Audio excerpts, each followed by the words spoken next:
Merci beaucoup. Vous avez été aguiché par une présentation qui s'appelle Ni avec toi ni sans moi, puis il y avait un petit résumé aussi qui allait dans le même ton. Par contre, je vous rassure, la présentation n'a pas ce fil narratif. Vous allez voir que c'est beaucoup plus prosaïque ce que je vais vous présenter.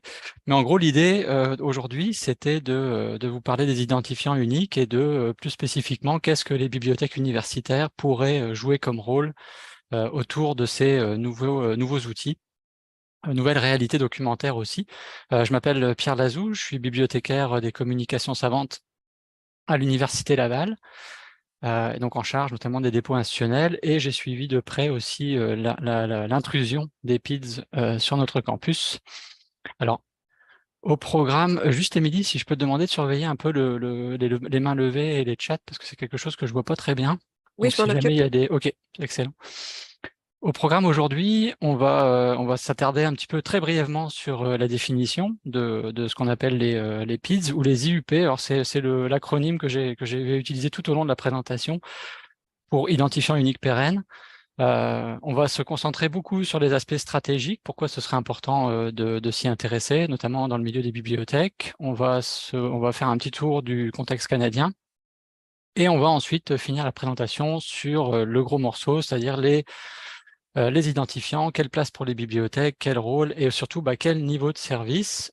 Juste pour vous prévenir, cette présentation, en fait, elle a été, je vais y revenir un peu plus tard, mais elle a été montée à partir d'un rapport qui a été fait à la bibliothèque de l'Université Laval pour justement essayer de définir qu'est-ce que pourrait être l'offre de service. Mais je vais y revenir un petit peu plus à notre contexte un peu plus tard dans la présentation. Au niveau des définitions, bon, l'IUP en question, donc l'identifiant unique pérenne, c'est ce qu'on appelle en anglais le Persistent Identifier.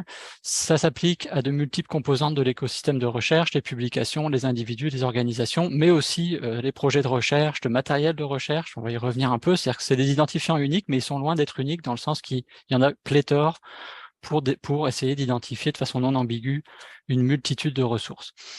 Ici, ce que je partage avec vous, c'est une définition que j'aime bien, qui vient tout simplement du manuel, du Digital Preservation Handbook, et qui donne un peu deux éléments importants. Bon, d'abord, quand on parle d'un identifiant unique, on parle de quelque chose qui doit durer, une référence qui doit durer à une référence numérique. On parle aussi, ça peut aussi identifier des échantillons physiques, mais principalement c'est l'électronique qui est visée ici. Et il y a deux composantes qui sont très importantes. Donc, un système qui codifie l'identifiant, comment il est construit, et deux, un système qui permet de le résoudre, c'est-à-dire de permettre d'y avoir accès sur du long terme. Donc ça, ces deux mécaniques doivent être présentes pour qu'on parle un peu d'un identifiant unique pérenne. On va revenir sur d'autres propriétés dans quelques minutes. Alors, je l'ai déjà dit, grande diversité existante, et ce que j'aime bien distinguer, c'est des IUP qui sont plus documentaires, donc dans notre milieu, avec lesquels on est plus familier. Là, je parle de DOI, je parle de Handle, je parle de ROR pour les organisations, donc des identifiants plus documentaires et des identifiants qui sont plus liés à la recherche pour identifier des échantillons, du matériel de recherche aussi. Il y a des projets pour définir des identifiants dans ce domaine-là.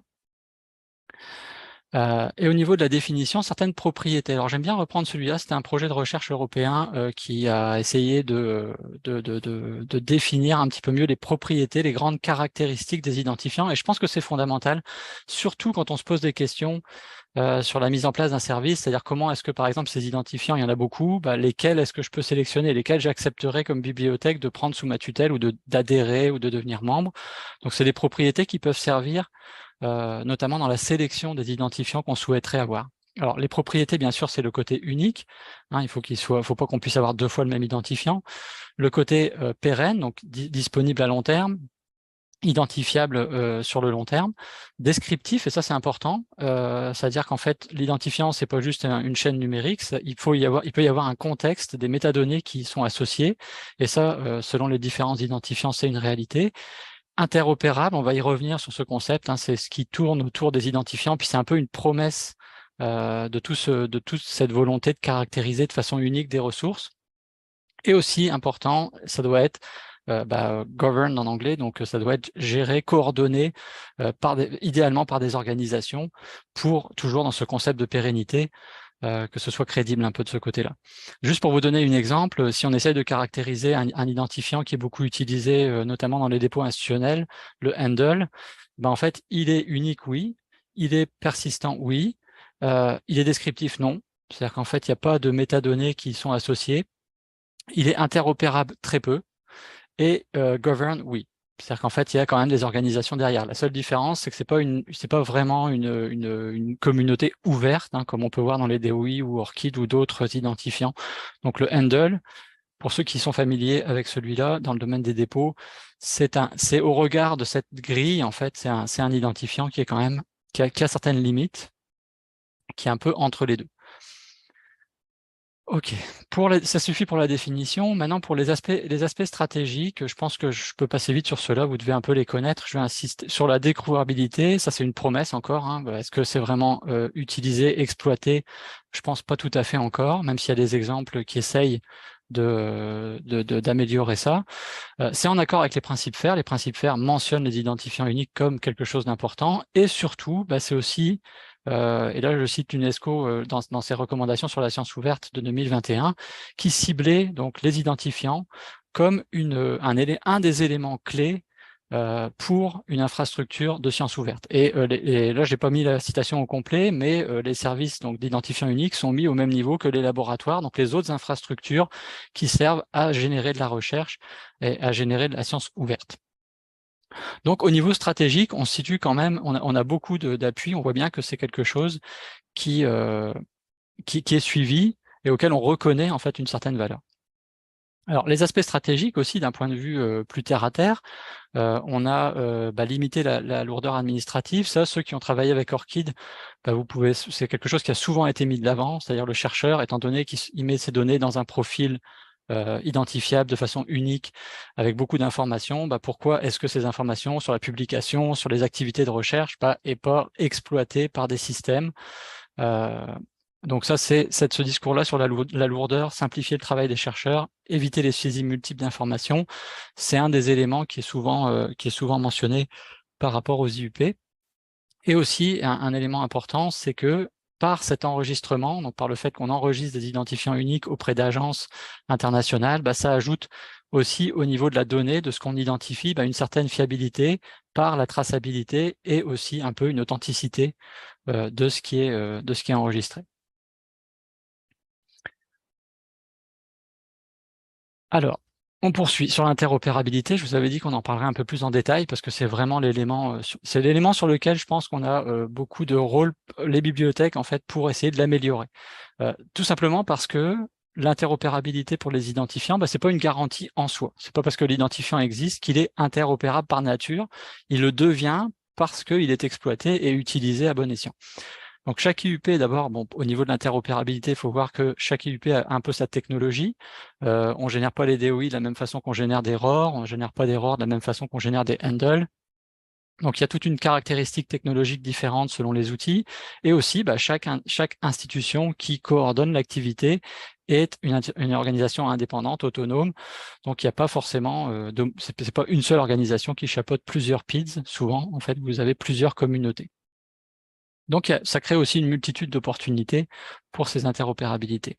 J'ai donné des exemples ici de certains essais, ça se développe. Le Open Air Graph, vous êtes peut-être pas familier avec cette notion-là, c'est ce que Open Air, qui est une plateforme européenne, qui se désigne comme une plateforme européenne de sciences ouvertes, utilisent ce qu'ils appellent leur graph pour stocker les données, traiter les données, faire des fusions dans les données, et ils exploitent énormément dans ce graph les différents identifiants. Par exemple, ils peuvent, s'ils reçoivent des notices de dépôt institutionnel, admettons avec des DOI, ils peuvent aller voir chez Crossref, ils peuvent enrichir les données.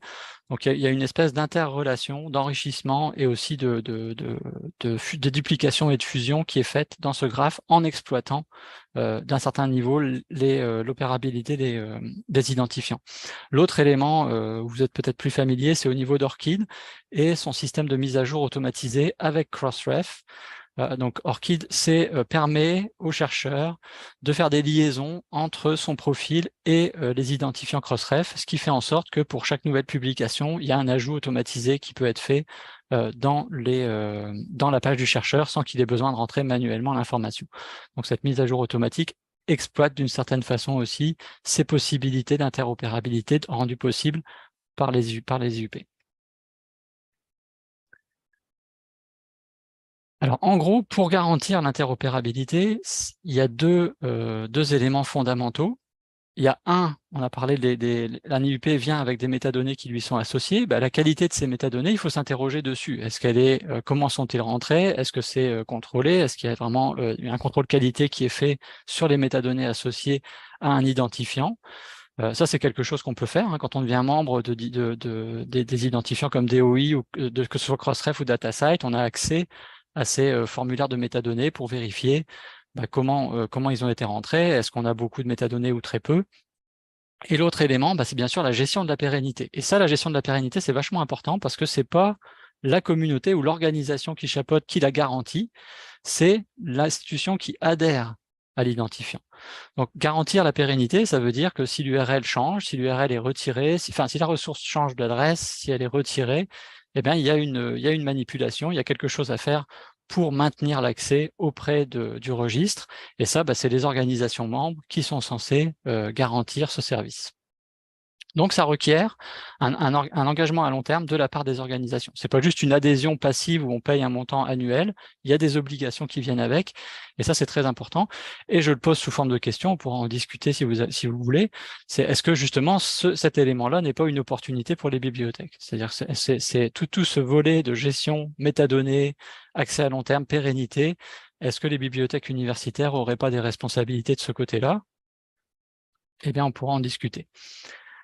Un des éléments qu'on peut mettre en place pour les IUP, c'est par exemple, on peut commencer par des politiques ou des grands principes. Ça, c'est quelque chose qu'on voit notamment il y a les bibliothèques nationales qui l'ont fait pour certains identifiants comme ARC, où ils affirment en fait leur soutien. Donc, c'est des politiques qui peuvent être d'un très haut niveau. Par exemple, celle que j'ai donnée d'Australie va plutôt édicter des grands principes, mais le consortium est allé un peu plus loin en allant faire des pages de service auprès de ses membres officiels pour dire vous pouvez utiliser des DOI, vous pouvez utiliser des handles via notre service, en fait, via notre adhésion à DataCite. Une infrastructure qui va plus loin, c'est en Europe, en fait, le European Open Science Cloud, qui lui a carrément émis une politique qui désigne des rôles, des responsabilités et qui commence à introduire des éléments de gouvernance. Donc, on va un peu plus loin dans le maintien, le soutien, l'engagement, en fait, dans les identifiants uniques. Donc ça, c'est des exemples que je donnais dans le sens que les bibliothèques, on pourrait aussi réfléchir à est-ce qu'on ferait pas ça, est-ce qu'on se doterait pas de certaines politiques pour ne serait-ce que déjà pour affirmer le soutien et peut-être aller plus loin en ayant des pages de service et autres.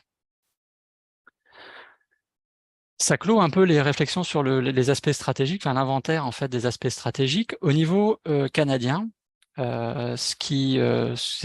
Toute la réflexion au niveau des PIDs est pas mal dans l'étal du CRKN RCDR, donc le consortium de bibliothèques, qui a créé en fait le consortium ORCID-CA, qui coordonne les activités du consortium ORCID-CA, et qui a aussi un comité consultatif canadien sur les identifiants pérennes. Ce comité-là travaille depuis quelques années à essayer d'élaborer qu'est-ce que serait une stratégie nationale des identifiants uniques pérennes au Canada. Alors, à ce stade, il y a eu une analyse qui a été faite par une firme externe là-dessus sur l'opportunité de créer cette stratégie. Donc, on n'est pas dans la rédaction de la stratégie, on est juste dans l'opportunité de s'en doter une. Et parmi les recommandations, c'est celle que j'ai énumérée ici, en fait, qui proviennent du document. Vous avez développé une feuille de route pour construire cette stratégie, établir une vision du paysage canadien, donc essayer d'être un peu prospectif, à savoir dans 5-10 ans à quoi on voudrait que ce paysage ressemble, prioriser un ensemble d'IUP qui pourraient être exploités et utilisés au Canada, etc., etc. Donc élargir le cadre de gouvernance et surtout, bien sûr, au niveau financier, au niveau soutien, s'assurer qu'on peut avoir une certaine durabilité pour atteindre les objectifs de cette, pour l'instant, hypothétique stratégie nationale. Donc, c'est un peu vers ça qu'on essaye d'aller.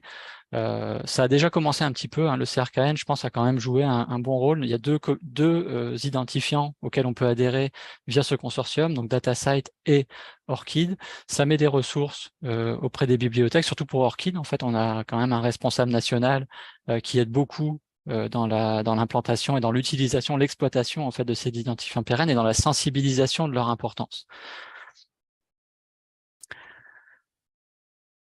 Alors, pour les bibliothèques plus en détail, là, je vais me rapprocher un petit peu plus de notre situation à l'Université Laval et comment on a abordé le problème ici.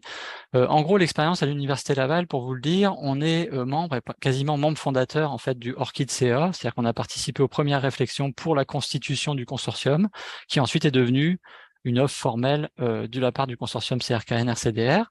Donc, on a été dès le début impliqué dans cet identifiant-là. On a aussi fait en sorte, en travaillant avec le vice-rectorat à la recherche et à la création, de faire en sorte qu'ORCID devienne l'identifiant officiel des chercheurs de l'Université Laval. La communication autour de cette officialisation, elle a eu lieu en 2021. C'est-à-dire que le vice-rectorat maintenant porte le discours. ORCID est aussi demandé, les chercheurs doivent le déclarer dans un système qui s'appelle Argus, qui est le système de gestion de la recherche dédié aux chercheurs, pour pouvoir aller glaner les publications. Pour l'instant, on n'utilise que les publications qui sont déclarées par les chercheurs UL via cette intégration. On a été aussi membre, donc on est aussi membre de DataCite depuis quelques années récemment, et de Crossref pour principalement les démarches qu'on fait au niveau du service de publication qu'on offre via OJS. Donc Crossref nous permet d'émettre des identifiants pour certaines revues qui participent à notre service. Et enfin, depuis le début du dépôt institutionnel en 2016, on a commencé à utiliser les handles qui sont en fait un module complémentaire dans le dépôt institutionnel corpus qui utilise DSpace. En fait, DSpace offre la possibilité d'activer la génération de liens pérennes handle. Et ce qu'on s'est rendu compte, c'est que toutes ces initiatives, donc tout ce qu'on faisait, ORCID mis à part, parce qu'ORCID, comme je vous le disais, on a travaillé beaucoup avec le vice-rectorat, mais auprès de la communauté UL, les chercheurs principalement, c'est pas quelque chose qui était très connu. Par exemple, on est quand même pour DataCite et Crossref une agence officielle qui peut émettre donc des préfixes DOI pour les deux agences, et c'est quelque chose sur lequel on n'a pas fait de promotion sur le campus. On n'a pas eu de démarche active, alors qu'en fait, on devient un acteur quand même assez important. Et ça nous a imposé plusieurs questions, à savoir quel est le degré d'implication, jusqu'où est-ce qu'on peut aller, jusqu'où est-ce qu'on peut s'impliquer dans le cadre de ces PITs, dans lesquels on a commencé à mettre la main un peu dans le tordeur, si on veut. Comment est-ce qu'on pourrait bâtir un service plus officiel que celui qui était là, qui était juste pris en charge par certains bibliothécaires, les données de la recherche, les communications savantes. Donc, comment est-ce qu'on pourrait consolider tout ça? Quels seraient les scénarios potentiels pour un service de ce type-là? Et surtout, qu'est-ce qu'il y aurait comme impact au niveau des ressources humaines et financières? Donc, je vais vous faire un petit tour d'horizon de tout ça dans quelques minutes. On a défini donc des niveaux de service. Ces niveaux de service, on a donc, pour répondre à ces questions, on a créé un groupe de travail en 2021 dont l'objectif était de définir une offre de service pour la bibliothèque de l'Université Laval. On a soumis notre rapport en mai 2022. Et ce que je vais principalement vous présenter de ce rapport, c'est ce qu'on a établi comme niveau de service sur un spectre d'activité il y a 5 axes qu'on a identifiés comme importants et 3 niveaux de service potentiels. C'est ce qu'on va voir dans quelques minutes. Donc les axes, on a bien sûr les métadonnées. Donc ça, toute l'activité autour des métadonnées, c'est principalement pour tout identifiant émis, s'assurer qu'elles sont bien créées, qu'elles sont mises à jour aux besoins, qu'elles sont validées d'une certaine manière, et aussi peut-être prévoir de la documentation autour de ces métadonnées, qu'est-ce qu'il faut remplir, quels sont les champs proposés, etc., etc. Donc tout un univers autour de la métadonnée. Aussi la préservation, donc l'accès à long terme à la ressource, comment est-ce qu'on garantit ça? Donc ça veut dire qu'est-ce qui se passe si une ressource change d'URL, qu'est-ce qui se passe si une ressource doit être retirée, donc ça nécessite un certain encadrement dont il faut se doter. Toute l'activité de promotion, troisième axe, pour bien sûr faire connaître les identifiants. Comment est-ce que je m'assure que ma communauté sait qu'on est une agence, qu'on connaît les ROR, qu'on connaît les DOI, et comment est-ce que ces personnes-là peuvent les utiliser et en générer pour leurs propres besoins. Il y a aussi l'administration. Donc ça, c'est la gestion des identifiants, des adhésions. Donc, comme j'ai dit, il faut adhérer au service. Donc, ça veut dire il y a des renouvellements, il y a des frais, il y a des choses à suivre, plus administratives. Et enfin, le 5e point à pas négliger, la communauté. La plupart des PIDs, j'ai mentionné Handle un peu plus tôt dans cette présentation, mais c'est un peu une exception. La majorité des PIDs ont une infrastructure ouverte. Ça veut dire une infrastructure dans laquelle je pense qu'il faut s'engager si on décide d'adhérer. donc s'engager en participant aux événements, peut-être même à la gouvernance, etc., etc. Donc c'était le 5e axe, le dernier, mais pas le moindre. Au niveau des niveaux de service maintenant. Alors les niveaux de service, il y en a 3 principalement. Le premier, minimal, qui va se limiter à des activités informationnelles. Le deuxième, qui est modéré, qui va rajouter en fait à ces activités un peu minimales, notamment la nécessité d'adhérer à des PIDs, la nécessité de produire du matériel, de formation, de promotion. Et le dernier niveau, qui est le niveau avancé, où là, on va exploiter vraiment les 5 axes dans leur maximum.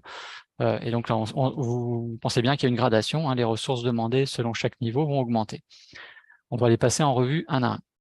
Mais avant ça, je vous montre un peu une photo de ce qu'on a fait comme analyse par rapport à cette théorisation un peu qu'on a fait sur les services. Où est-ce qu'on se situait à l'Université Laval? Donc, on avait nos 4 identifiants, l'ORCID, le DataSite, le Handle et le Crossref. On a nos axes sur la gauche et on voit que majoritairement, quand je dis aucune activité, c'est-à-dire que par exemple dans le Handle, c'est un peu normal, il n'y a pas d'activité de métadonnées, mais dans DataSite, il y en a. On a commencé, on avait fait des projets pilotes avec certains projets, mais ça s'est jamais soldé par la mise en place en fait de processus vraiment là-dessus. Pour Crossref, pour nos revues, c'est pareil. On n'a pas de guide vraiment pour que quelqu'un qui se fait émettre des DOI s'assure que chez Crossref, il y a un minimum qualitatif qui est observé. Pour la préservation, alors vous voyez que là c'est la catastrophe, il y a 4 identifiants, il n'y en a pas un seul où on gère vraiment ça. L'exemple flagrant pour nous, puisque c'est celui qu'on utilise depuis le plus longtemps, c'est Handle. On n'a pas de politique par rapport à, admettons, on retire une thèse, que se passe-t-il avec le Handle? Est-ce que l'information dans le registre Handle est bien à jour? Est-ce qu'elle a été indiquée comme ayant été retirée? Donc, tous ces éléments-là sont pas des choses qu'on gère vraiment activement. C'est un peu comme ça vient. Peu de promotion aussi, à part pour ORCID, et peu d'implication pour la communauté. Et là encore, ORCID est une exception, mais je voulais mentionner un peu plus tôt, c'est parce qu'ORCID, depuis quelques années, on est avec le vice-rectorat, on suit très proche le consortium, on a même contribué à sa création. Donc, au niveau de la communauté, ORCID, c'est un peu l'archétype, si on veut, de la façon dont l'université le soutenait. C'est un peu ce qu'il faudrait faire pour les autres si on était dans une logique de système avancé. Donc voilà pour la photo de l'université. Si on était dans le statu quo, qu'on n'allait pas plus loin avec les services offerts à l'université Laval, on se situait là sur notre grille. Pour passer en revue chaque niveau. Le niveau minimal, c'est le niveau où on va se contenter d'informations, d'activités informationnelles. C'est-à-dire, et l'adhésion à des PIDs est optionnelle. On peut le faire ou on peut pas le faire. C'est pas une obligation à ce niveau-là. Alors, au niveau des impacts, l'avantage, c'est qu'il y a peu d'efforts nécessaires pour faire on met pas beaucoup d'efforts pour faire circuler, créer de la nouvelle information. On sollicite peu les chercheurs. C'est sûr que de ce côté-là, on va rester un peu dans une démarche un peu passive. Par contre, ça fait que le service peut être offert un peu de façon inéquitable. Admettons que j'ai adhéré à DOI de Crossref, un chercheur le sait, lui, je vais lui créer son préfixe, il va pouvoir émettre des DOI, mais les autres, je fais pas de promotion, ils se retrouvent un peu laissés à eux-mêmes, alors que l'autre a eu le service. Donc l'autre possibilité, c'est qu'en étant si peu proactif, ça se peut que les unités de l'université qui auraient des envies de se faire générer des identifiants, pourraient le faire. Faut savoir que quand on parle des DOI, par exemple, c'est pas des services qui coûtent très cher ni Crossref ni DOI, étant donné qu'on n'est pas des institutions qui généreront des milliers et des milliers de DOI par année comme Elsevier ou autres. On n'a pas des coûts d'adhésion qui sont, on a des coûts d'adhésion qui sont quand même assez supportables. Par contre, l'autre problème, c'est qu'étant donné le peu de ressources qu'on met dans ce niveau minimal, si jamais la demande devenait plus élevée, on aurait un peu de difficulté à répondre.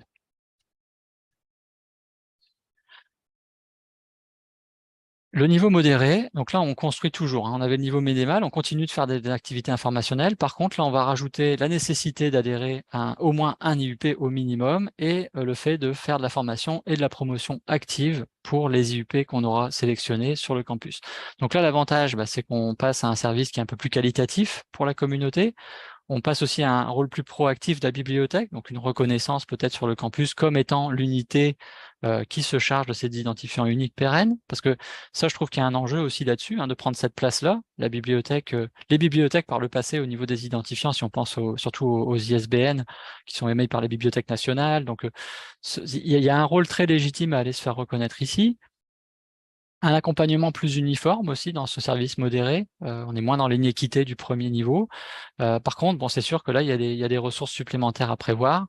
Il y a aussi, et ça c'est indispensable, donc des politiques, des procédures à mettre en place pour les métadonnées et aussi pour la participation.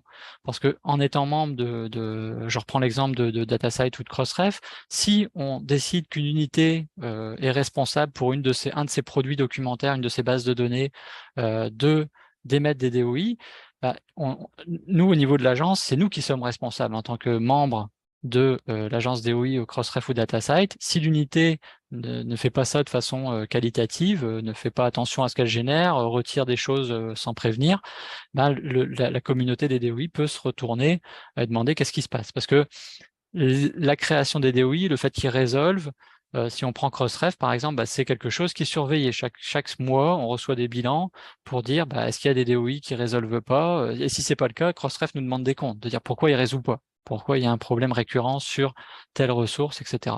Donc il y a ce suivi-là associé. Donc quand on s'adjoint des unités, il y a peut-être des contrats de service, des ententes en fait à prévoir à ce niveau-là. Ça nous mène au dernier niveau, le niveau avancé. Alors pour le niveau avancé, vous avez là on passe on se souvient des 5 axes, on va partir carrément sur les 5, hein, donc y compris les communautés. Donc là on maintient bien sûr l'activité informationnelle qui se développe plus parce on adhère à plusieurs IUP dans cette logique-là. On augmente aussi le matériel de formation et de promotion nécessaire. On s'implique dans les communautés, donc ça c'est important. On passe le cap de simplement adhérer, on va aussi participer aux activités de la communauté pour aider donc au développement de ces outils que sont les identifiants uniques. Et aussi, on peut aller vers une activité conseil, notamment pour tout ce qui concerne les API, parce que la plupart des identifiants, encore une fois là, Handle fait figure d'exception, mais si vous prenez DOI, vous prenez ROR, euh, vous prenez les autres, ils ont des systèmes ouverts, donc vous pouvez interroger par API et donc intégrer certaines informations dans vos propres systèmes, faire des intégrations. Donc dans le niveau avancé qui est prévu, bah, c'est quelque chose qui serait souhaitable. Le gros avantage de ce niveau-là, c'est qu'on met en valeur énormément de compétences transversales de la bibliothèque, puisque on a besoin d'expertise en termes de métadonnées, on a besoin d'expertise en termes de liaison, donc de rapport avec les différents chercheurs, la communauté. On a des besoins en termes de conservation. Et on a aussi besoin de personnel un peu technique pour pouvoir, bibliothécaire système ou autre, pour pouvoir connaître les API, leur structure, comment intégrer, quels sont les protocoles à utiliser, etc. Ça devient un service centralisé qui vise à assurer une qualité homogène en fait des métadonnées pour l'interopérabilité et qui vise aussi à gérer la pérennité. C'est-à-dire que dans ce niveau avancé, les deux composants qu'on avait mentionnés comme préalable pour garantir une certaine interopérabilité, qualité des métadonnées, accès à long terme à la ressource garantie, et ben là, dans ce niveau-là, il faut le faire. Donc, il faut avoir des ressources pour pouvoir le gérer, répondre aux problèmes s'il y en a, etc. Alors bien sûr, le corollaire de ça, hein, le problème de ce niveau-là, c'est il exige beaucoup de ressources humaines et financières. On va le voir dans la diapo suivante, où on avait proposé un peu les ressources nécessaires pour chaque niveau. Et il y a par contre, un des avantages, j'ai déjà mentionné, mais c'est ce côté transversal du service.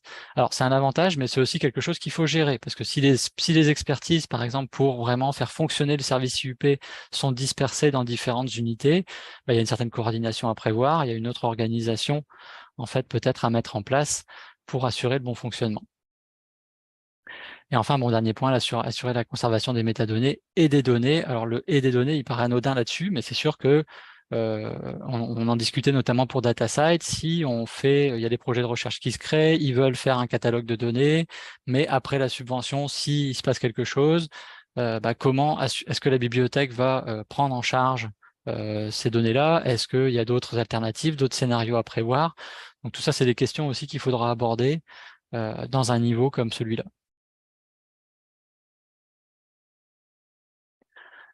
Pour les ressources, alors là, j'ai l'impression d'être un magicien quand je présente ça, mais c'est en gros, c'était un peu le scénario utopique. Donc, si on y allait avec le minimal, on n'a pas de ressources dédiées dans ce niveau-là. Le service PIDS est assumé à même les ressources existantes, donc avec des bibliothécaires qui ont d'autres choses dans leur poche, donc à peu près 30% de temps, et une technicienne non dédiée à 15% de son temps. Donc vraiment le minimum, on est informatif, on n'est pas très proactif sur le campus, le niveau minimal pourrait répondre de cette façon-là.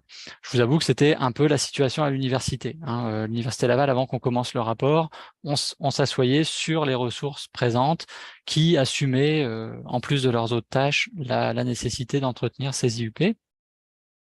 Au niveau modéré, là, on passe à des ressources dédiées. C'est-à-dire qu'on a un bibliothécaire et une technicienne qui sont dédiés au service à raison de 70 à 80% de leurs tâches. C'est un gros saut à faire, mais si vous vous souvenez un peu de ce qu'il y a à faire, il y a quand même aussi du pain sur la planche.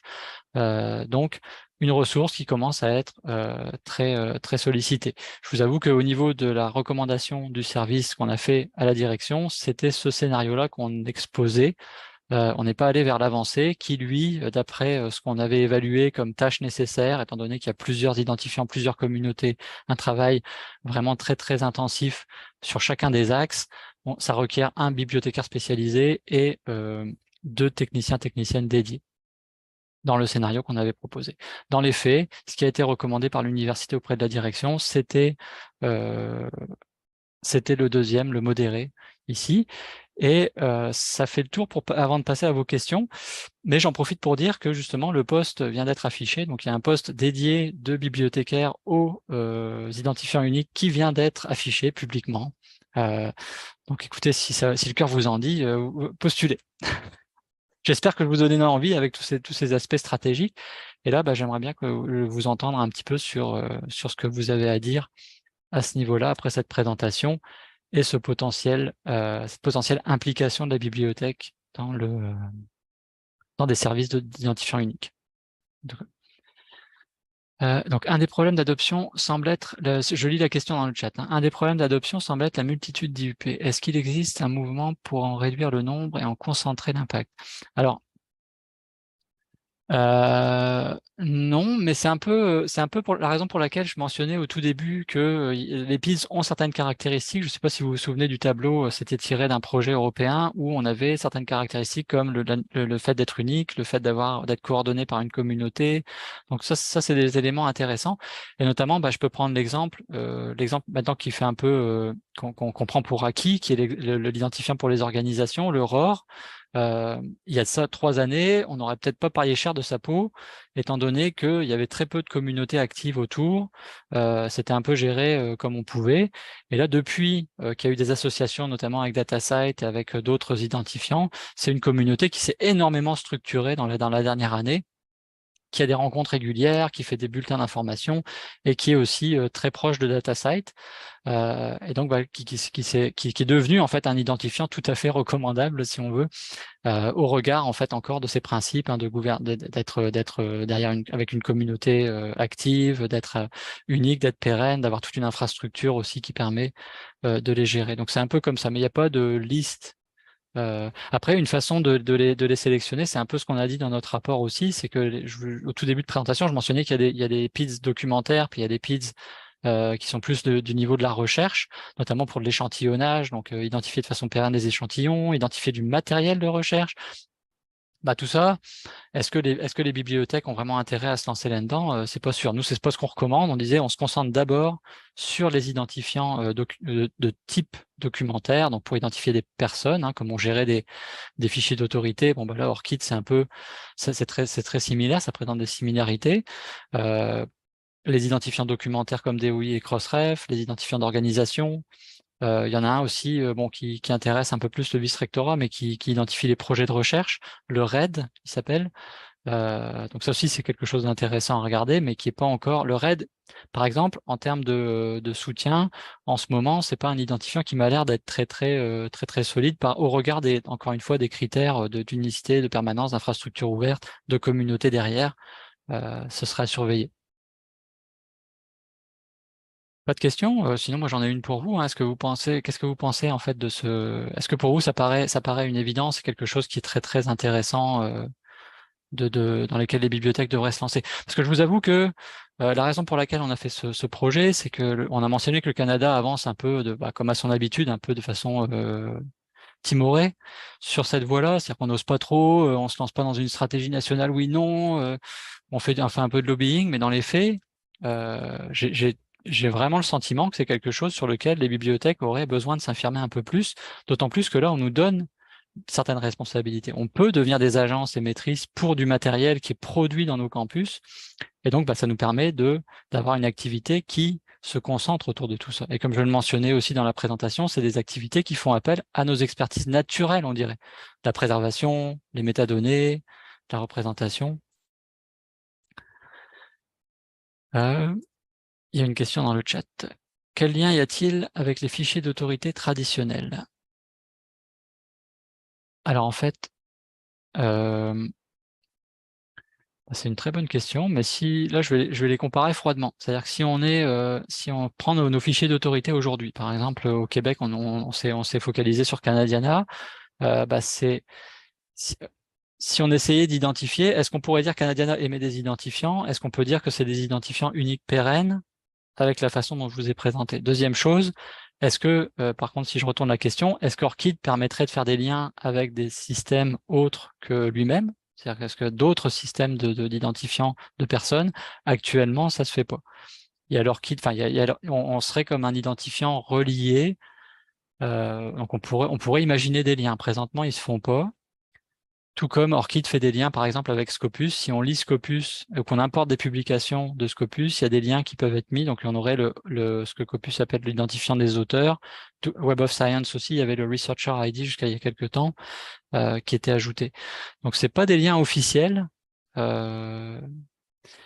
Et ça, c'est une question intéressante parce que dans le fond, ça fait dire aussi Orchid, qui est celui qui s'occupe des personnes plus spécifiquement. Et je ne sais pas si la question se focalisait sur les auteurs ou si c'était d'autres composants de fichiers d'autorité, mais au niveau des auteurs, l'Orchid est un identifiant ISNI, en fait. Il reprend la structure, on parlait de l'identifiant, il y a deux éléments, une résolution et un identifiant normalisé. Orchid reprend la structure de l'identifiant ISNI qui est géré par les bibliothèques nationales. Donc on a la même, c'est des chiffrages par an, en fait, là, pour ces deux. Mais au niveau des liens, je ne peux pas dire que ce soit vraiment, qu'il y ait vraiment à ma connaissance, de projets, en fait, pour lier des fichiers d'autorité plus traditionnels à des registres comme Orchid ou autres.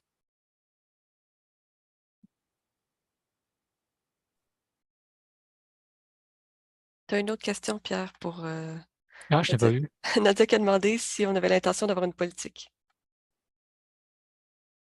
Ah bah écoutez, je pense que oui, bien que là je vais parler à travers mon chapeau, parce que là l'idée c'est que jusqu'à présent, comme on avait un peu des responsabilités partagées, mais on a du mal à suivre les différentes communautés, et là je parle de Roar, je parle de DataSite, de Crossref, la personne qu'on veut recruter, à mon avis, enfin, ce sera à discuter avec elle, mais à mon avis, oui, on aurait intérêt. Moi, je pense qu'on a intérêt à s'affirmer. Si on est pour prendre des responsabilités, la politique, notamment d'un point de vue purement institutionnel, hein, ça nous permet de nous camper tout de suite sur le fait que, bah oui, l'université, la bibliothèque, on fait pas sans. La bibliothèque est membre de DataSite. Je vous avoue qu'avec DataSite, ça a été un enjeu parce qu'on a déjà identifié au niveau des données de recherche là. Et Émilie, tu pourras renchérir si tu veux. On a rencontré des communautés, elles sont intéressées par cet élément-là. Il y en a même qui émettent déjà des DOI qui sont passés par DataSite directement pour en émettre. Donc l'idée de s'affirmer la politique, c'est un bon moyen. Par contre, bon, c'est ça. Je suis pas très partisan des politiques de grands principes. C'est-à-dire, mais on est peut-être rendu là, c'est un premier pas. Ça nous permet au moins de dire que la bibliothèque, les DOI, une bibliothèque sur le campus, enfin les DOI, les identifiants pérennes, c'est la bibliothèque. Ce rôle-là, il y a une place à prendre et je pense qu'on a intérêt à la prendre. Sinon, d'autres vont la prendre à notre place de toute façon. Si le besoin émerge, qu'est-ce qui empêcherait le vice-rectorat chez nous de dire on va devenir une agence, ou bien une unité de recherche qui est forte pourrait aussi dire oui, on va adhérer, on va devenir une agence, c'est nous qui allons générer nous-mêmes nos DOI, pas besoin de la bibliothèque pour ça. Donc il y a un enjeu stratégique quand même, je pense, au niveau du positionnement des bibliothèques pour ces enjeux d'émission de DOI.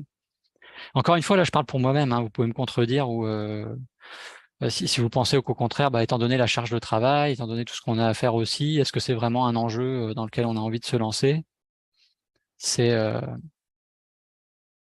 c'est à voir. Mais je le souhaite, hein. J'espère qu'au Québec, il y a d'autres bibliothèques qui vont se lancer et qui vont faire le pas et faire le saut.